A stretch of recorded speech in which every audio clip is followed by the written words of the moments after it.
The Everything PT podcast is sponsored by VALD Performance. VALD is the creator of the airbands for blood flow restriction therapy. If you are looking to stay up to date with today's post-surgical modalities and adding VFR to your clinic, please visit valdperformance.com. This podcast is sponsored by CSMI, the maker of the HUMAC Norm isokinetic system. Purchase a new or refurbished machine, or you can even upgrade an existing system to bring it up to date with all the latest testing and training applications. Please visit csmisolutions.com to view all of their available products, including the HUMAC Norm isokinetic system, the HUMAC Balance portable computerized balance system, and Sportswear Online. CSMI, better data leads to better results. Hello, and welcome to the Everything PT podcast with Matt Taylor and Daniel Bodkin. Please do not consider anything you hear to be medical advice. Just a couple of guys ranting about everything PT. Enjoy the show.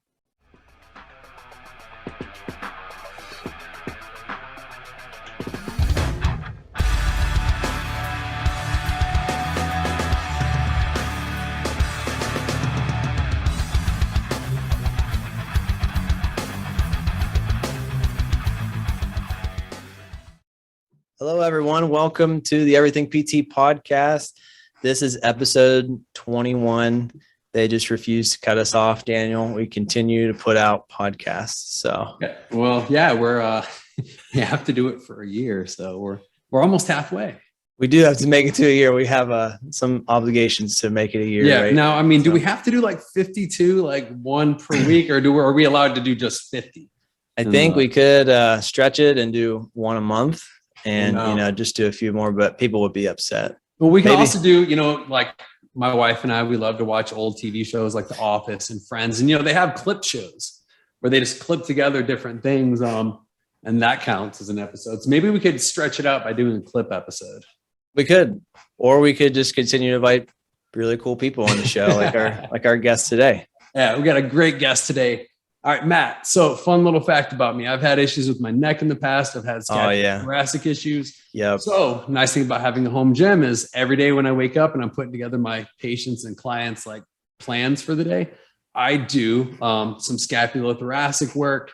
I do neck exercises. It's not just for the purposes of, rehab. I think if you have a jacked neck, everybody gets to see that.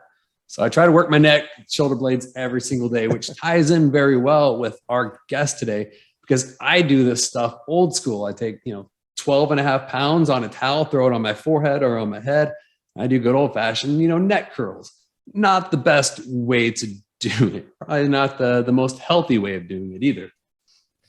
Well, Daniel, I will say if you have neck pain and if you haven't tried a hot pack ultrasound and massage, you're really missing out. So, well, funny thing, since I started doing that, I started doing all that in PT school. And I don't get, the tingling in my scapula, those tight muscles. I don't get any of that anymore because I, stay on top of it, but there's gotta be a better way. Yes. We are really serving softball down the middle here. And I agree. So without further ado, our guest is Scott Dickenson. So Scott, welcome to the show. Why don't you just tell us a little bit about yourself and about what you do, buddy? That was one of my favorite transitions ever. Like back smooth. to back to back. It was so smooth. Yeah. Like we were talking about before the air, like I feel like I'm so bad at transitions between questions when I'm interviewing people. So that was just incredible to watch. You just can't teach it. You can't teach some things, Scott. I agree. That's how I feel watching the best of the best podcasting and that type of thing. Yeah. I'm like, man, I don't know if I'll ever be that good. But we watch a lot of Joe Rogan. So just kidding. Yeah.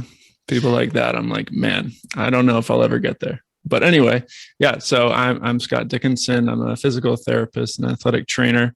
And I'm here today, most likely because I've invented a neck rehab device called the NecksLevel.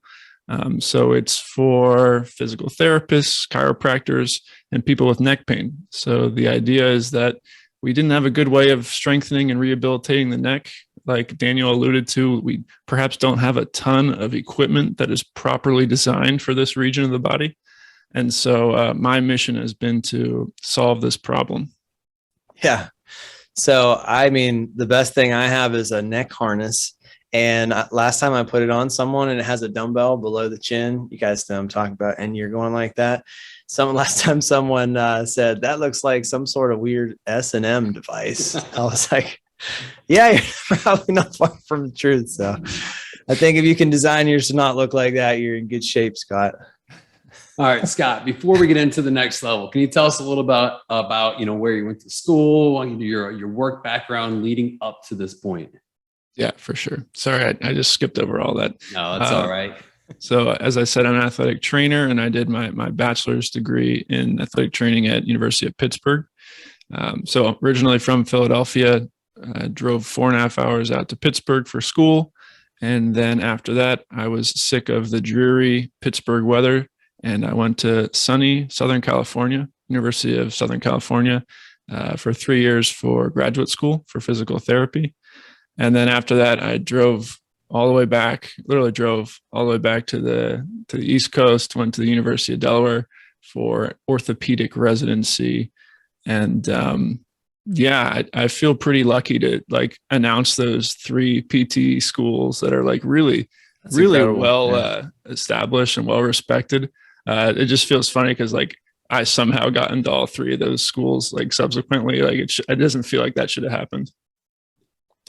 Yeah, I know USC and Pitt are like top 5 probably in the country, and University of Delaware, they just keep churning out just incredible article after article on the knee, and blew me away at the conference this year. So awesome, man. Scott, tell me, what gave you the idea to invent the next level? Some of the things that led up to that, you're just like, I'm sick of this. I just got to make something. I always wanted to do something hard, something crazy, something like by myself. Like that was in me for a while. Like I actually tried to start a podcast in PT school with my brother, and it turned out we were both so bad on the air that like we both agreed we should just nix it. But things were always churning in my head, if that makes sense.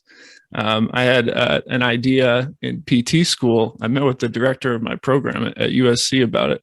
It was an idea where I would be interested in you guys' opinion on this. I felt like there was better ways of preventing ankle sprains, because it's the most common injury in sports, the ankle sprain. And as a high school kid, I rolled my ankle playing volleyball, and that went on to become an osteochondral lesion on my talus. So I had to get microfracture surgery like a year later after it was finally diagnosed as an osteochondral lesion. So I was super jaded about ankle sprains in general, because I felt like they stole away my college sports career. Not that it would have happened or anything, but I felt like that was taken from me. It probably wasn't. But so ankle sprains were always of interest to me. And then the way it happened to me was I landed on someone's ankle and rolled my foot over. So, and then after that, like I got back to playing volleyball. And I was so sensitive to things underneath my feet. It always felt like I could try to offload them before I put any weight through it and roll my ankle again, because I was just so aware. And then I wanted to create a training program where people became very aware of things under their feet, and like they would land on little obstacles and prevent themselves from putting weight into that extremity. And I told my program director about this, and he was like, that is like injuries waiting to happen. Like, what are you talking about? You're going to have people land on like IRB approval. Yeah. Look, Scott, I have a 3 and a 5-year-old. I step on that stuff all day long. I think you have a great idea, my friend, not only for your situation, but that's like daddy training as you're trying to walk through the house before the sun comes up and not turn lights on. So stepping on Legos and every object in the world. Right. I think you're onto something here. I shattered a glass plate today in the kitchen. Like I dropped it from like 5 feet in the air. And I don't know how glass explodes as well as it does, but it went everywhere. And then I was walking like an hour later after I had thought I'd cleaned up everything. And there again, I put some weight down. And I was like, ooh, and who knows if my awareness had anything to do with it, but I didn't cut myself. So that's good. Nice. You know, we have a mutual contact, our buddy Anthony Sinecor. He's been on the show, just an awesome guy through VALD Performance. And he's big on those force plates. And so my mind automatically goes to that force plate technology, maybe being a part of picking up your information, being super, super sensitive might be something to look into in the future. I don't know if I welcome anyone to pursue that concept. Are you giving up on it? Oh yeah, I'm pretty down to not do that. I don't want to sprain anyone's ankle. All right, Scott, you mentioned concept, and that's the key, because another fun fact, I actually invented internet food delivery and grocery delivery back in 2001 when I was in South Korea in the Army. Having a great idea is very different than turning out a product. And it's one thing to have the idea. A lot of people have ideas. So can you talk us about the process that you went from idea to I have a product that's being sold? Yeah. So I graduated from PT school, and I drove because I had a tight deadline to get to University of Delaware to start 5 days after graduating. So I sat my butt down in my Toyota Prius and wheeled across the country in 3.5 days. It was miserable. But anyway, so I was thinking, and I was by myself this whole time. I was just thinking, like, all right, what's the move? What's the move? I'm going to start residency, but I knew I wasn't going to stay in the clinic for the rest of my life. I needed an exit strategy. And so I had a couple ideas. Couple I'm going to keep close to the chest for now, because maybe they're not as terrible as the ankle sprain idea. But the NecksLevel idea, and I didn't have that name at the time, but some kind of neck rotation device, that was of the candidates that was possible. And it just seemed like the most practical to get going on. Like, as you said, like the idea, the invention is really easy, and then the execution is like 1,000 times harder. So I just decided, all right, you've given up on several things that you've tried to do in the past, like that podcast, like that ankle thing. Here's your opportunity. You're really going to go for this, and you're going to see it through. And that was the pep talk. And then on the weekends and after getting home from residency and that kind of thing, I just started to tinker. And I live at home with my parents, so I'm in this nice house, and I don't have to pay any rent, and food's often cooked for me. And so I just started experimenting in their garage and in their basement. I had them as dummies to play around with it. I went to my neighbors to try it out, like the early prototypes. Mm-hmm. So I had a nice little environment to subject people to my ugly prototypes and that kind of thing. And so before you move on, I looked you up before, and I saw you doing some interviews, and you actually mentioned your prototype, which I thought was genius. Yeah. The first prototype, it really wasn't even a prototype. It was just a skateboard. So I just lied down on a skateboard, and the grip tape is obviously pretty brutal on your hair. So I put a towel down, and then it was soft and a little cushion. And I turned my head back and forth with the skateboard wheels on like a solid surface, like linoleum. And there we go. Like my head was comfortably turning back and forth.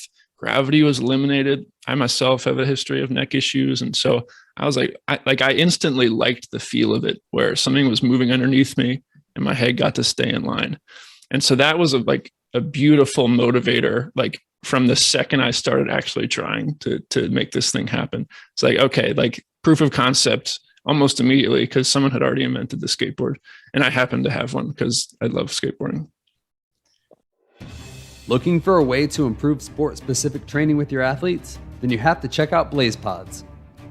BlazePods is a neurocognitive reaction training intervention that can be incorporated into your sessions for patients throughout the treatment spectrum. Visit blazepod.com, enter code EVERYTHINGPT at checkout, and save 15% off your order today.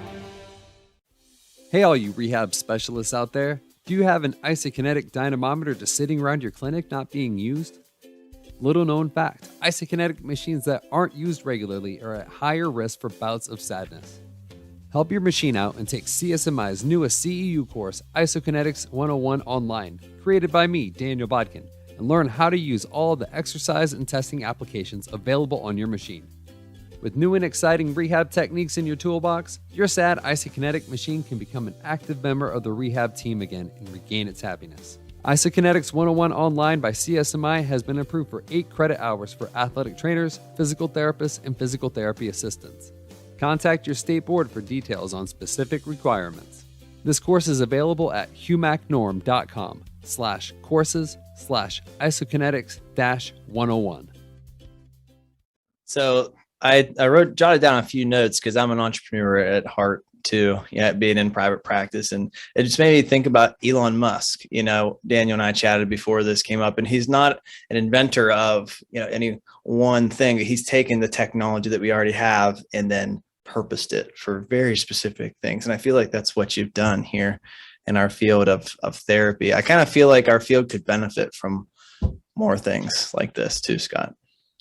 I would be very scared and cautious comparing anything similar to me to Elon Musk. Doesn't feel even close. Like, yeah, You're basically Elon. All I've done is repurposed a sliding board. So a skateboard.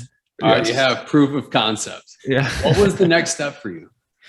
The next step was repeating new prototypes. Each thing that came up, I had to improve.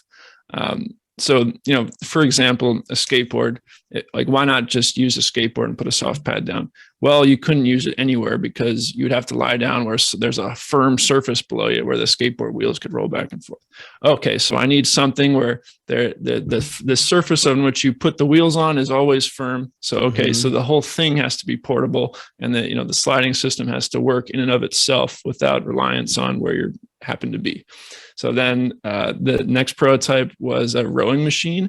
You know, the butt seat that you sit down and that seat slides back and forth, super smooth. Like, I got obsessed with the idea of like extremely low friction for this system, just because the first prototype as a skateboard, like, those bearings are fantastic. And so the lack of friction feels so good for you to move your head through. So I was like, all right, has to be no friction, like, because obviously you can put two pieces of plastic and they can slide over top of each other, but it's not the same. Like, I was obsessed with zero friction.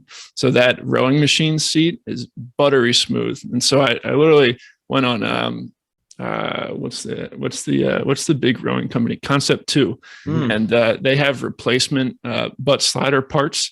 And so I ordered in different parts, like those big roller wheels. I ordered the metal frame that it sits on, and there was prototype number 2.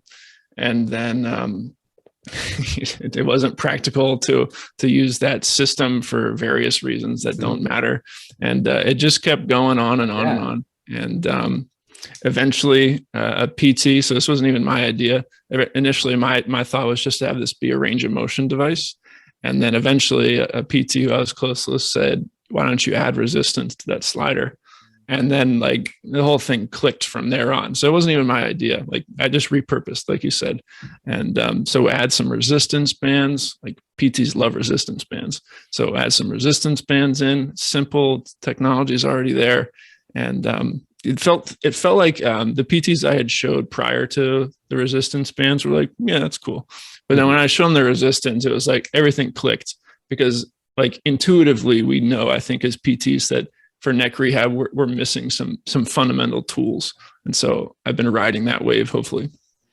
Nice. I think the neck is just really hard to get a good load on. You know, it's challenging. You know, there's the neck harness, the dangle stand we mentioned earlier. Daniel, you've put a weight. I've put a weight, a cuff weight on people's foreheads off the edge of a table in supine and in prone. And it's challenging. So I'd be interested to try this out.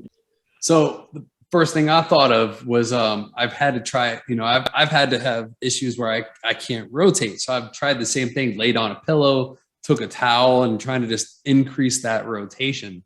And I always find that's one of the first things that helps me out, is getting, retracted and rotating non-gravity. So that's the first thing I noticed when I saw your device. But then I saw, putting the bands on it, and that made me think of like the shuttle MVP right there. And I was like, oh, okay, this is different. This is next level. For sure. What about what kind of patient population are you using it with, Scott? I know we've talked before, and you said you have professional sports teams that are using this, or is it in a lot of outpatient, just the weekend warrior blowing their neck up, or car wrecks, or anything like that? All of it. Yeah. Before we started talking on the air, you guys were saying you've came into contact with some really cool people, and then you've gotten to, to speak with them on the podcast. And it's been a similar scenario with me where, I'm now in contact with some athletic trainers or physical therapists from pro sports teams, because they brought in a NecksLevel, or, the coolest one perhaps is like a Formula One performance coach. So one of the drivers in the circuit his performance coach got one early on, and hopefully he's going to come on to my podcast later. So it's been like really cool because you found your way talking to some incredible people that you would otherwise never have talked to. So that's been great. So as I said, NFL players are using it, Formula One, hockey, Division I football, baseball recently, the MLB. So like really cool elite level locations are using it, which is just like, that's like the coolest part of this whole experience for me has been just getting into contact with the job, the career, the position that I like previously thought I wanted. Like, I always kind of assumed that I would want to go into professional sports. And, here I am talking with those people that I always looked up to. So that's really great. Outside of sports, just hit the 100 clinic mark. So 100 total PT and chiropractic clinics across the US, a couple abroad. And so the clinics are usually outpatient orthopedics, sports clinics, mostly private practices, because as you guys know, those are the people that can make decisions very quickly.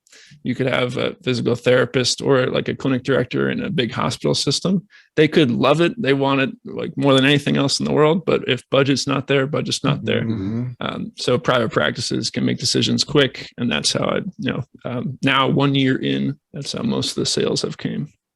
What about some marketing strategies and techniques that you have? Because that can be just from a guy that's trying to get information out of marketing on ACL at isokinetic machine. It is a challenge, and it's a very expensive game to play too. So what about that, Scott?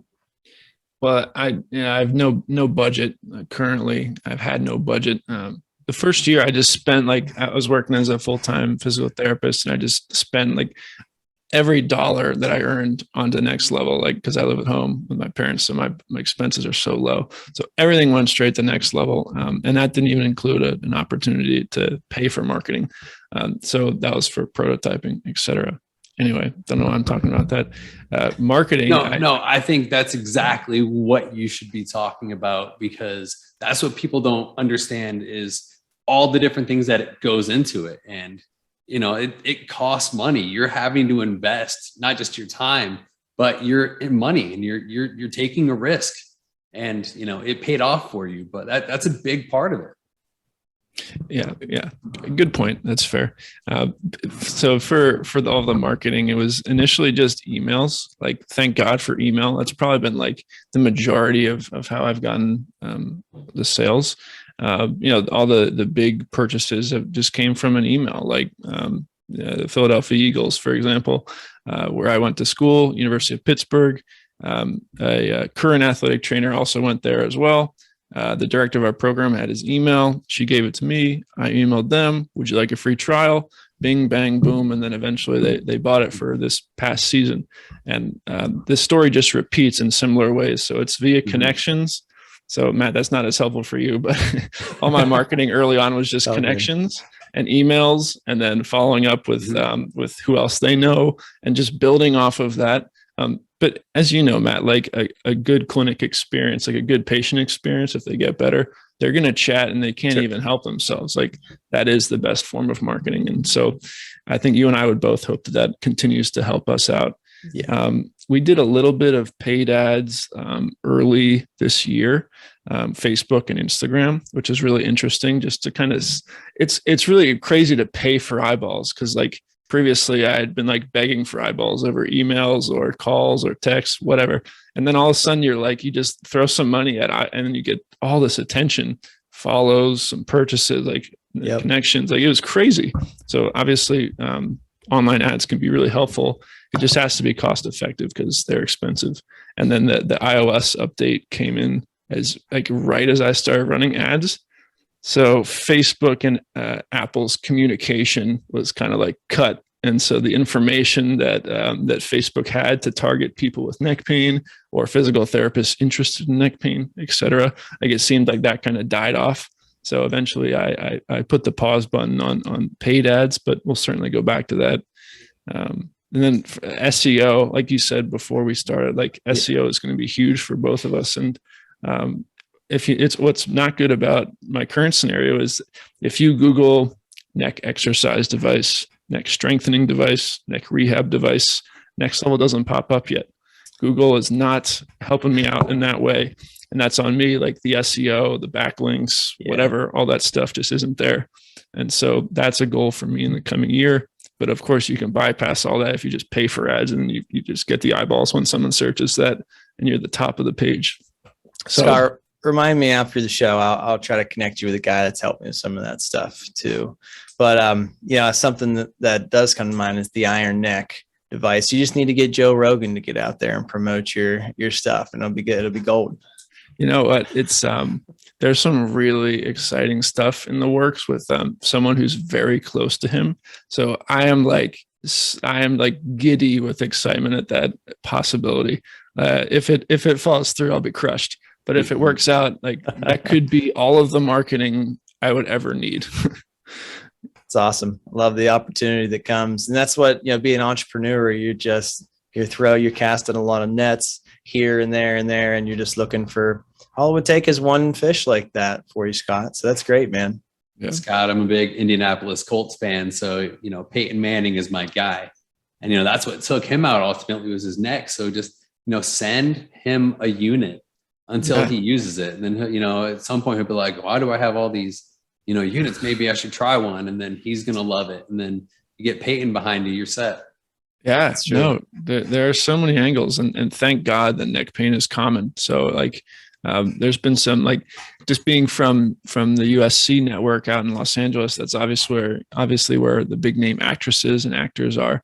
And I know of a couple people you'd be jaw dropped to know that they were on it, but God forbid they would send me a picture or video of themselves on it, because that would obviously make my life. But, that's worth $1 million. So they're not going to do it. That goes. So Scott, I love that you're such an entrepreneurial minded therapist. I am very biased. I think we need more of it. And in what ways, I'm not real sure, but I know that you might have heard previous episodes. Daniel and I moaned and groaned, mainly me, about PT reimbursement over and over again. So I think trying to find ways like this and other avenues that PTs can be productive and to be entrepreneurs and make money, I think it's all really, really good. So any thoughts on that? Yeah, lots of thoughts on that. The big issue with being an entrepreneur is that there's so much uncertainty. And it takes a very specific person who's willing to deal with the fear associated with that. I would imagine that everyone is scared at certain points as an entrepreneur, but it's just, I guess, someone who's willing to accept that fear as normal, or I'm not sure what it is. But I think that if the profession had more physical therapy entrepreneurs, we would have less problems. And we are a young profession, and I think things will continue to branch out, and the problems that we have, like you said, reimbursement. One of my biggest things that I can't stand is documentation. How have we not came up with a better strategy instead of me hand typing, maybe not hand typing, but whatever, bridge, 3 sets of 10, 3-second hold, cues for TA contraction, whatever. What are we doing? There's no way that that's the best way to do it. So documentation systems, come on, some entrepreneur, let's go get this thing together for us. So we can avoid burnout, because I don't want to be treating as a clinician, all of my time. Maybe I'll step back in the clinic at some point, but right now I don't want to be a clinician because so much of my time is doing things other than treating patients. I can't stand writing notes. I can't stand reading my assessment and thinking, wow, that's such garbage that I don't even want to press publish. But it's going to take me another 2 minutes to go back and type this thing up anew. And what are the odds that anyone reads it anyway? All these things are so frustrating in my head. So yes, I think the profession is ripe for entrepreneurs to come in either with our background or not. So go, please. Yeah. Daniel, you have any thoughts on that? I know you kind of do your side business too with the ACL after outpatient therapy. Yeah. I'm so far removed from clinic life that I'm actually thinking about getting a PRN floater position starting in the winter, because I haven't been in a clinic since 2019, the beginning of 2019. So it's been a while for me. So I need to keep my skills up. So I think I might actually get myself a part-time job because of that, but not have to be committed to being in any one place. So Yeah, because I mean, I got burnt out, the same reasons, the same things that I stepped away from it. I see it. I'm seeing it over and over again. I got several friends who are going to home health or to acute care because the money is way better. We're pounded with loans, and we're getting way off topic here, but down a rabbit hole. But this is where every episode ultimately leads if you listen to us long enough. And Scott, that's why I'm a member of the West Virginia State Board and a couple of different committees. Is I'm just trying to fight the good fight and do what I can to help with reimbursement. And I think if we can try to figure out some practical ways to do things easier and simpler for our profession, I think being entrepreneurial minded, I think we're helpful with that too. So, out of curiosity, can you speak about the first year that you were open for business in your clinic and how that went? Because I'm here after the first year of NecksLevel being launched, and I'm just curious. I love hearing comparisons. I'm going to try to keep it brief, but we opened in January in 2020, and COVID hit obviously in March of 2022. The world shut down. We shut our clinic down. We were at around 50 visits a week at that point, just killing it. I mean, really going at a quick rate. I was thrilled, and then shut it down. So, praise the Lord. It's picked up and pretty much doubled by that point. Got incredible staff, and just been able to try to persevere and do really, really good work. Try to have just do well by everyone and concentrate on the experience, like you mentioned earlier. And just try to gut it out, man. If this wasn't my dream, it would be really, really hard. Yeah. But I love what I do here, so it makes it worth it, though. Scott, my first year, I left the clinic in 2019. I moved to Atlanta with my wife and our two little girls. We had a newborn, and so I'm thinking, what am I going to do? Am I going to start a clinic? I don't know anybody here. Am I going to work for somebody? Because, I have to be there to be daddy. So my wife, she's a physician, so I have to be the one that takes care of kids. So I was like, let me start just like mobile personal training to start with that. And then COVID shut everything down, which was perfect because I was the only one in town. I could go to your house and set up a gym and work with you there. I really didn't start doing too many injuries initially. Initially, I was like, I'll do, PT, but mobile. But I don't want to work with, people who need actual home health. I want to work with athletes. And so, everything shut down, which was what worked well for that. Then that's when I made our online CEU course for isokinetics, and then started doing a lot of isokinetics installs once the world opened back up. I teach some online programs, and so it is not anything like I initially envisioned that what I do came out to be. And I'm 3 years into it now. Completely different than what I had imagined when I left the clinic, but it's kind of melded into what works really well for me and what all my interests are. And I was going to say, and you guys have both found your way to being podcast hosts, and I think you guys are great hosts. And I think this podcast, if it's not already huge, it will be huge because you guys are awesome. Thanks, buddy. I appreciate that. It's not huge at all. Mom, if you're listening out there, thanks for listening. Yeah, Mom, tell your friends to subscribe. Share. Tell the Bridge Club to share, like, subscribe, Mom. Scott, how can people find you? How can we find you, on your social media professionally, but, about NecksLevel as well? Yeah, so I'm pretty active on LinkedIn. It's just my name, Scott Dickenson. And then Instagram is NecksLevel, NecksLevel. And then the website, if you search it, because you got to know the name, it's neckslevel.com, NecksLevel. Not the Iron Neck, NecksLevel, guys. Get that one, not the Iron Neck. Okay. That is right. Scott, thanks for joining us, buddy. And I think that's all we got for you guys. We'll catch up with everyone next week.